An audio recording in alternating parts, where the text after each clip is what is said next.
IAS ప్రిపరేషన్కి సంబంధించి మనం ఎప్పుడైనా ఎక్కడైనా ఎవరి మాటైనా మీరు వినేటప్పుడు అంటే యూట్యూబ్ ఛానల్స్ చూసో, నాలాంటి వాళ్ళని చూసో, లేకపోతే ఎవరైనా కోచింగ్ సెంటర్ వాళ్ళని చూసో, లేదా సెమినార్లు అటెండ్ అయ్యో, లేకపోతే కనుక ఈ వెబ్సైట్ల ద్వారా అన్ని ఏం చూసినా మీరు 4 సూత్రాలని మైండ్లో పెట్టుకోండి. సూత్రం నెంబర్ 1, ఎక్కువ చూడద్దు. ఒకవేళ ఎక్కువ చూసినా ఎక్కువ కాలం చూడద్దు. అంటే మొదట ఒక 1 వీక్ 5 డేస్ అన్నీ చూసినా తర్వాత మాత్రం ఏదో ఒక దానికి స్టిక్ అన్నమాట. అంటే ఎక్కువ చూడొద్దు. సింపుల్ చెప్పాలంటే మీరు ఎక్కువ చూస్తే నష్టపోతారు. ఎందుకంటే అందరూ చెప్పేది ఒకటే, అన్ని మెటీరియల్స్ ఒకటే. నాకు మొన్నప్పుడు ఒక స్టూడెంట్ వచ్చారు. ఆయన సార్ నా దగ్గర ఇంత మెటీరియల్ ఉంది సార్ చూడండి అని చెప్పి తీసుకొచ్చారు. యాక్చువల్గా దాదాపు ఒక 1000, 2000, 5000 పేజీల కంటెంట్ ఆన్లైన్లో.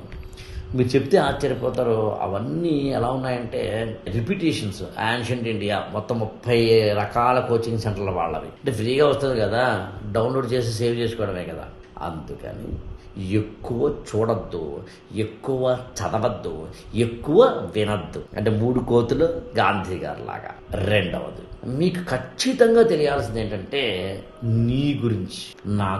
నేనెవరిని, అసలు నేను ఎన్ని గంటలు చదవగలను, నాకు మ్యారేజ్ అయిందా కాలేదా, నా యొక్క ఎబిలిటీస్ ఏంటి, ఇన్ఎబిలిటీస్ ఏంటి, నాకున్న శక్తి సామర్థ్యాలు నీ గురించి తెలుసుకో. మూడవది వెరీ ఇంపార్టెంట్, కోచింగో మెంటరింగో మరొకటో ఎవరు ఒకరు మాత్రం నీ తోడుగా ఉండాలి. ఈ తోడు అంటే అదే అమ్మాయిలు అబ్బాయిలు ఆ బ్యాచ్ కాదు.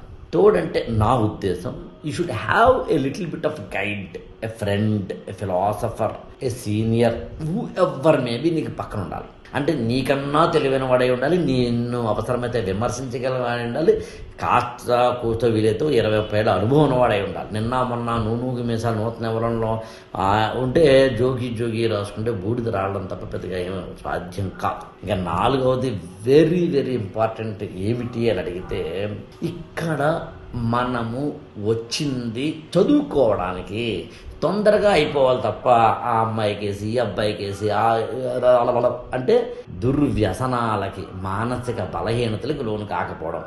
ఈ 4 సూత్రాలు పాటిస్తే నాకు తెలిసి ఐఏఎస్ వద్దన్న వస్తుంది, లేకపోతే వద్దన రాదు.